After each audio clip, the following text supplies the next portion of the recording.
Bonjour à tous. Voilà, bienvenue à la première table ronde Retail, Marketing et Technologie. Je suis ravie de vous accueillir aujourd'hui. Autour de moi, on va commencer par les présentations. Je vais commencer par Jean-Philippe Castelin, un peu l'expert en innovation chez Lenovo. Bonjour. Bonjour Jean-Philippe. Tu es l'évangélisateur des nouvelles technologies auprès des sites B2B, mais aussi B2C, c'est ce grand constructeur mondial. Je suis ravie de t'accueillir avec nous aujourd'hui. Moi aussi. On a également Samuel. Samuel vient de Londres. Bonjour Samuel. Samuel est fondateur d'Amix. C'est une compagnie, une plateforme de AdTech qui facilite la monétisation des contenus pour la VR et la réalité augmentée. Ensuite, j'ai aussi le plaisir d'accueillir Jean-François Canetta, fondateur d'Augmente. Bonjour Jean-François, bienvenue. Merci. Jean-François, vous êtes à la tête donc d'Augmente, fondateur d'Augmente, une plateforme SaaS de réalité augmentée, avec des applications tant pour le retail, mais aussi pour les constructeurs. Vous nous en direz un petit peu plus tout à l'heure. Et puis, Monsieur Canetta, je suis ravie de vous accueillir aujourd'hui. Jean-François, Clément Merville, président de Manzalab. Alors là, vous allez nous faire voyager. On va travailler dans l'expérientiel. Comment ces nouvelles technologies vont nous faire voyager à travers des nouvelles expériences pour de nombreux clients. On ira peut-être en Asie, je crois même, peut-être, puisque vous y travaillez beaucoup aujourd'hui, pour voir ce qui s'y passe aussi là-bas. Alors, hier soir, je regardais le film de Spielberg a fait plus de 850 000 entrées.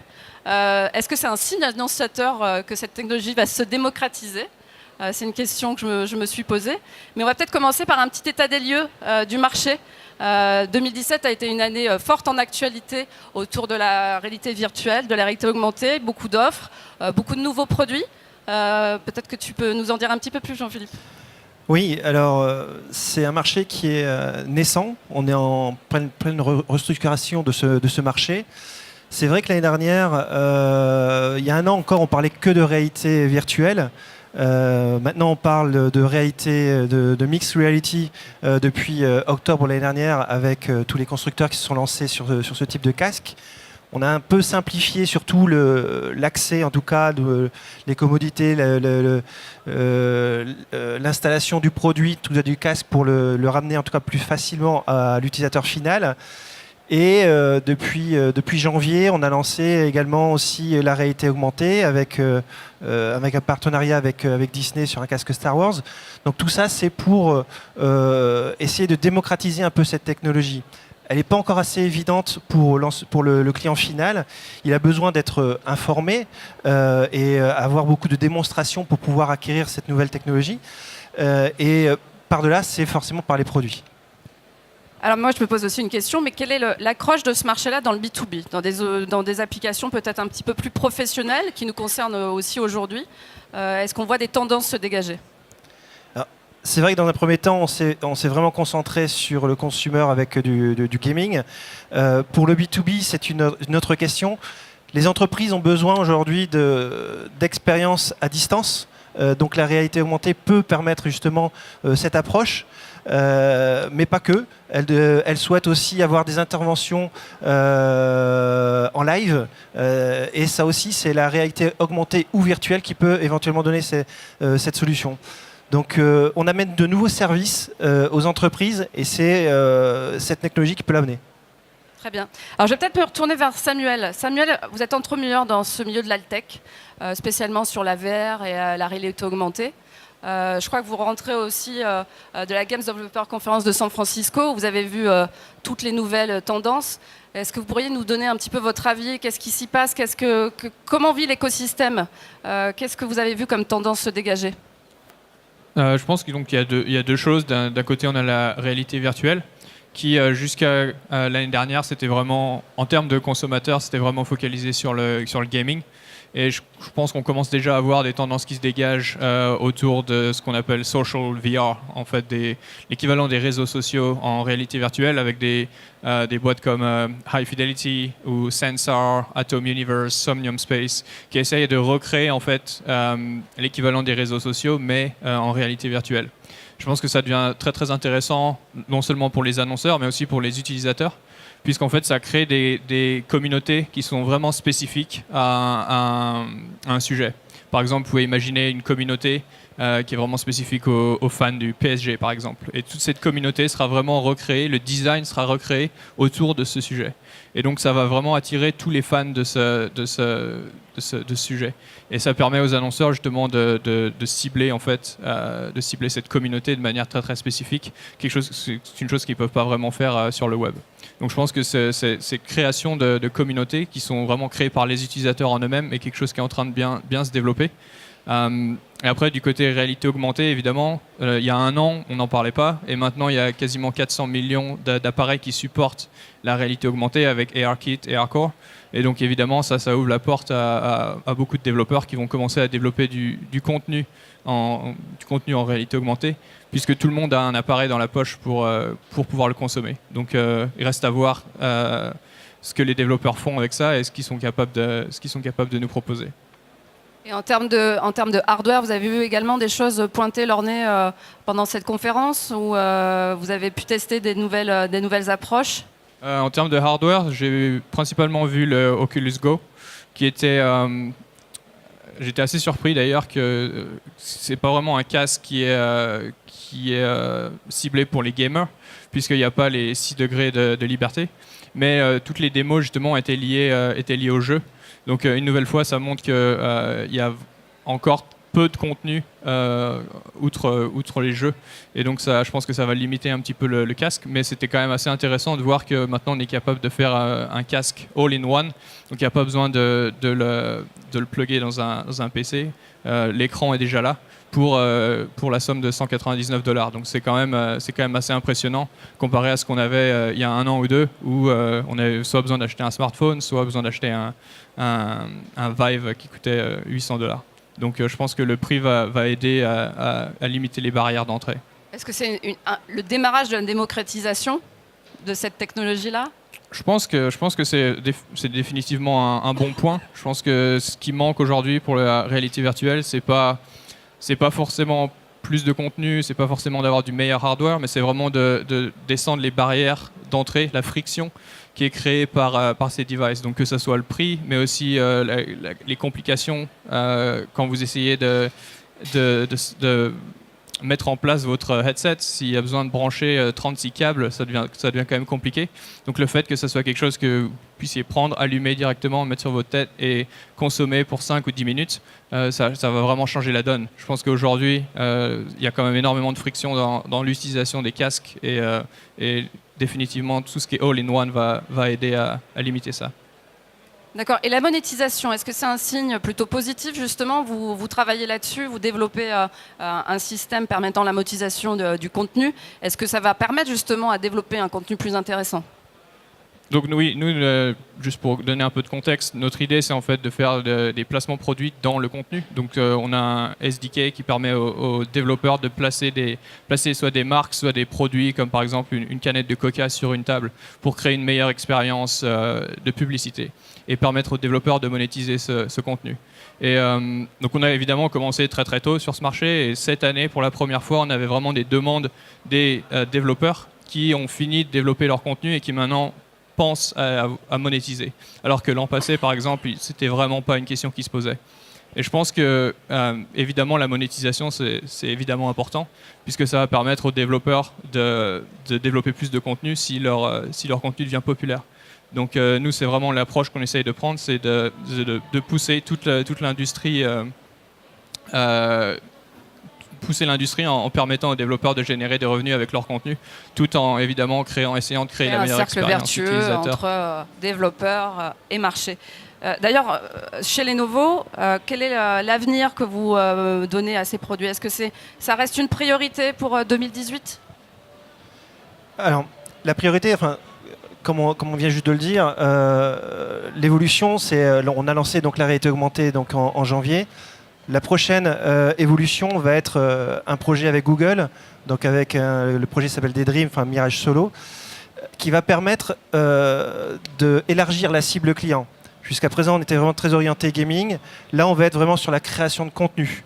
C'est-à-dire que le client va pouvoir à partir d'une caméra 180 degrés, créer son propre contenu, donc ses vidéos ou ses photos avec un effet 3D, l'intégrer dans un environnement qui lui est propre et pouvoir le partager à distance ou même en live streaming.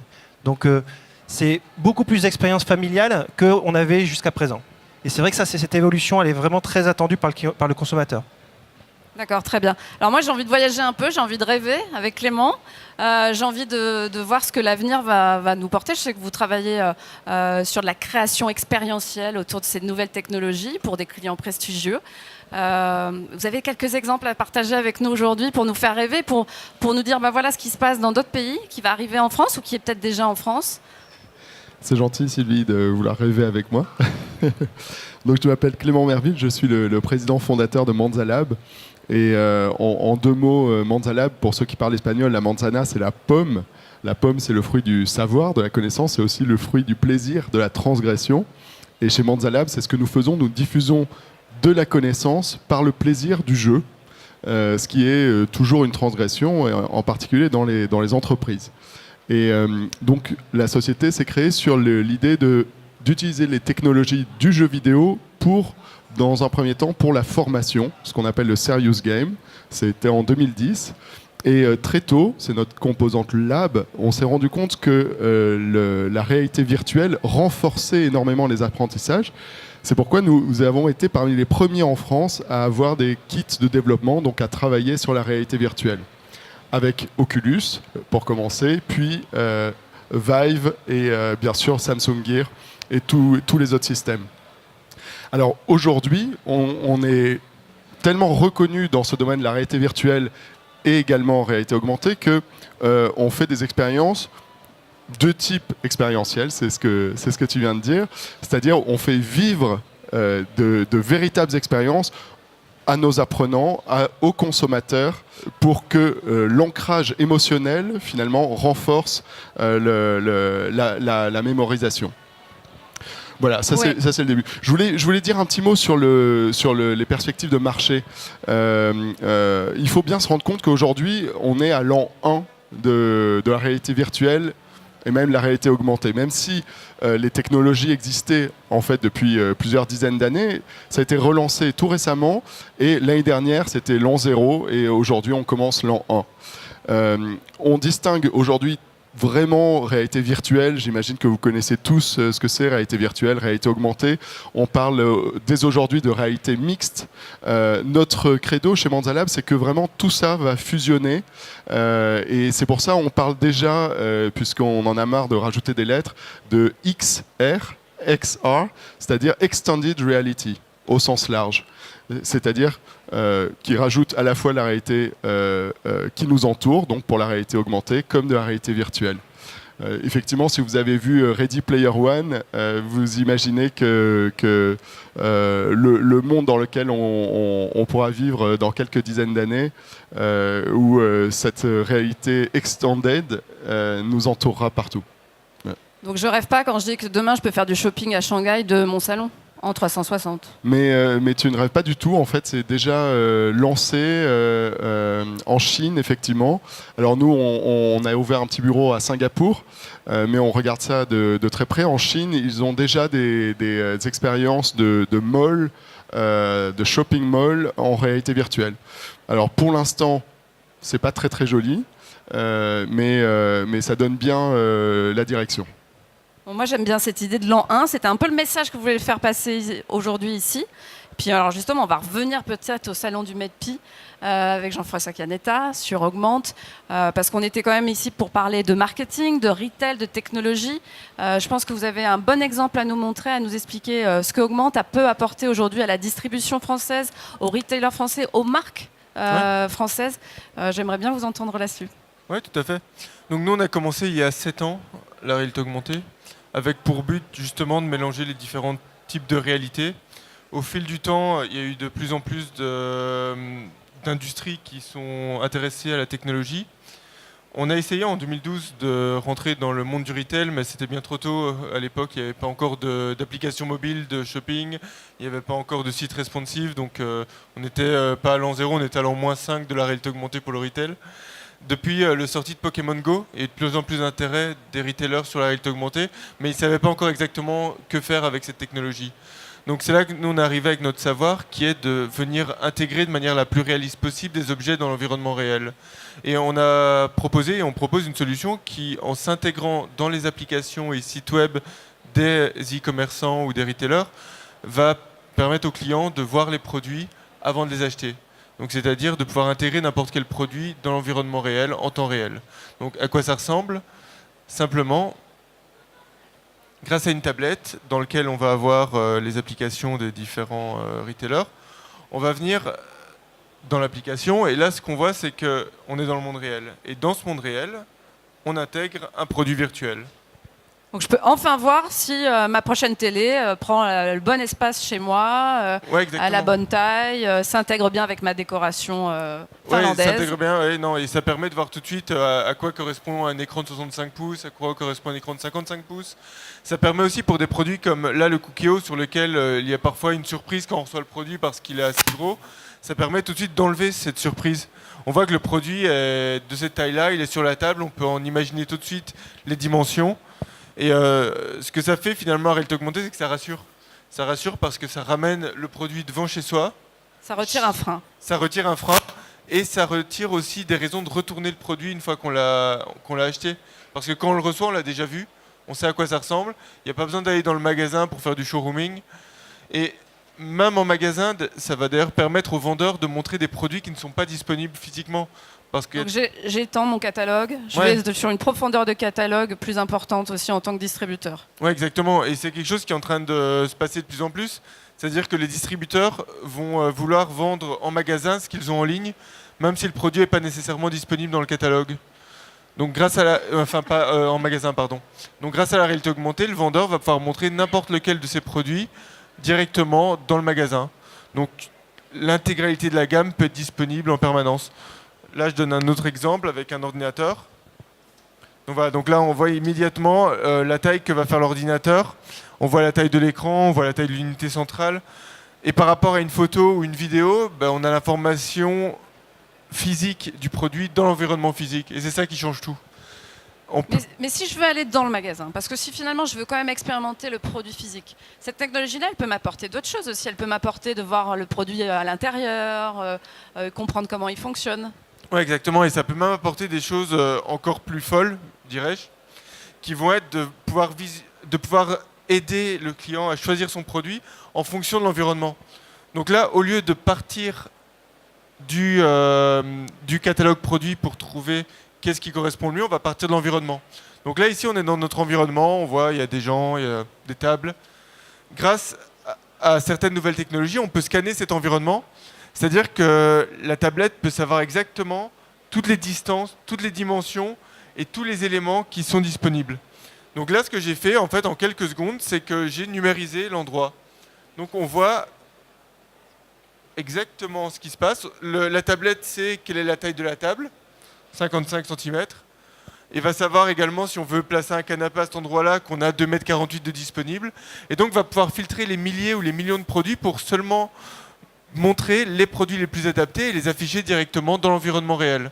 Donc là, on a été un peu plus loin, c'est-à-dire qu'on a pris la connaissance de l'environnement pour filtrer les produits. Ensuite, on va pouvoir aller encore plus loin. Imaginons, on veut s'acheter un produit. Hop, là, je vais vous montrer une autre vidéo. Je suis obligé de vous montrer des vidéos parce que c'est tellement visuel que c'est compliqué à expliquer.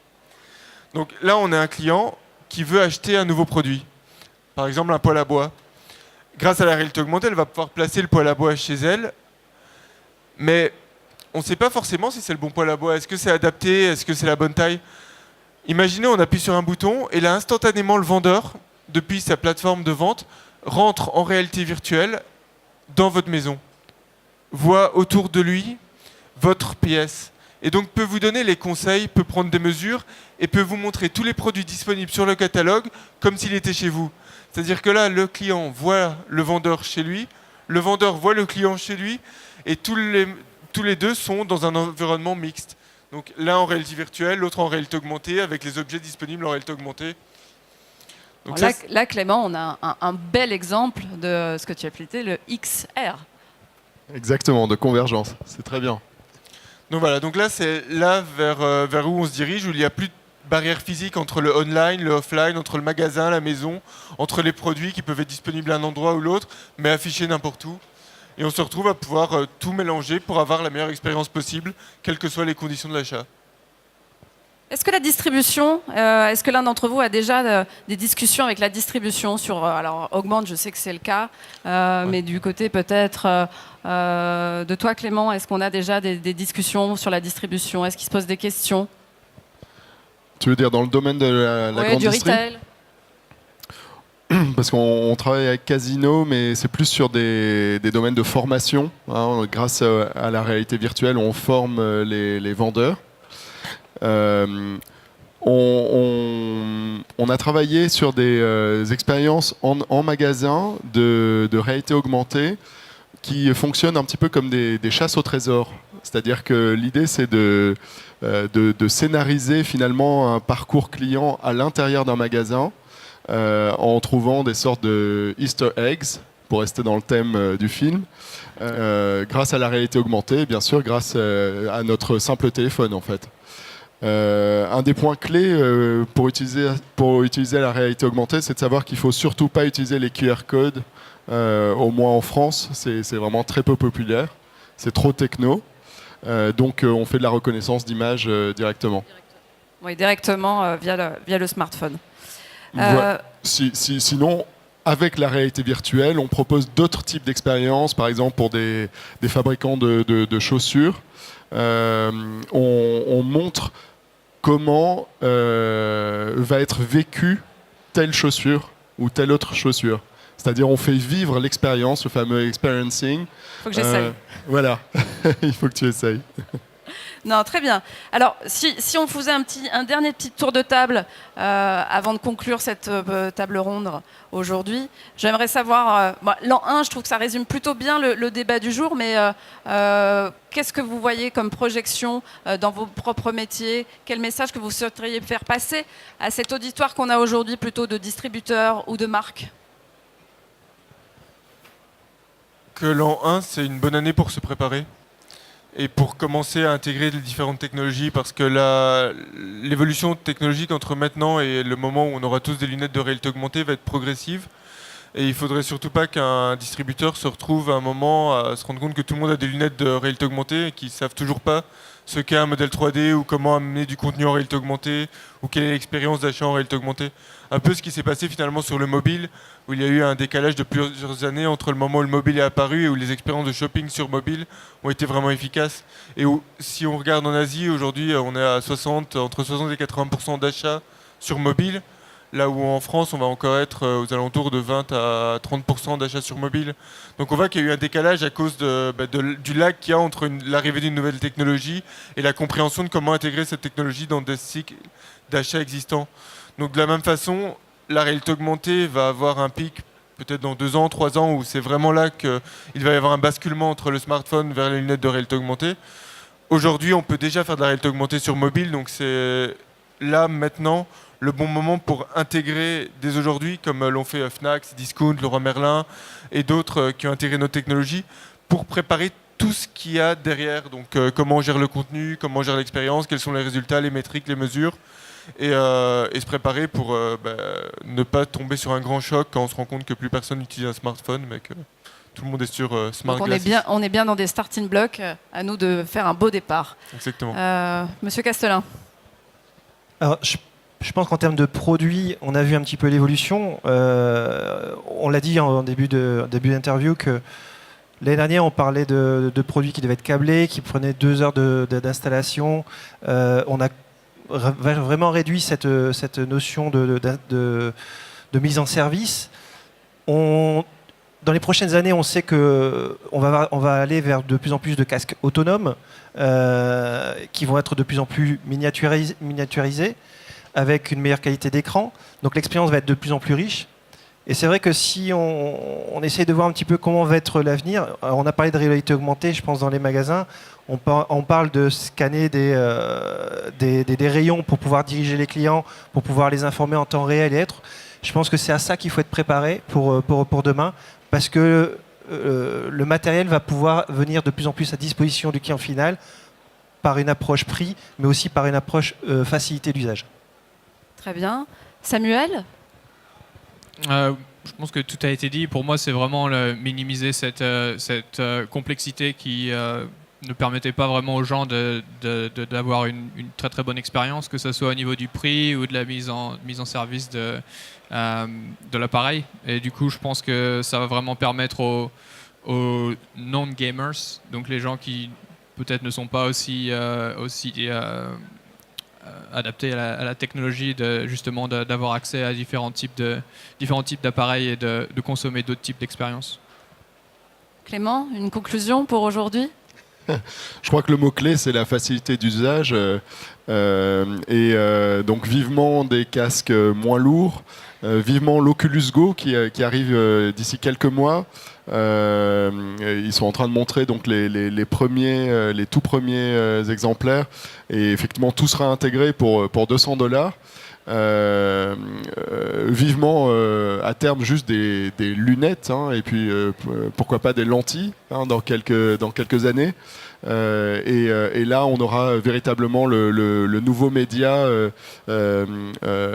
qui délivrera toute sa promesse, en fait.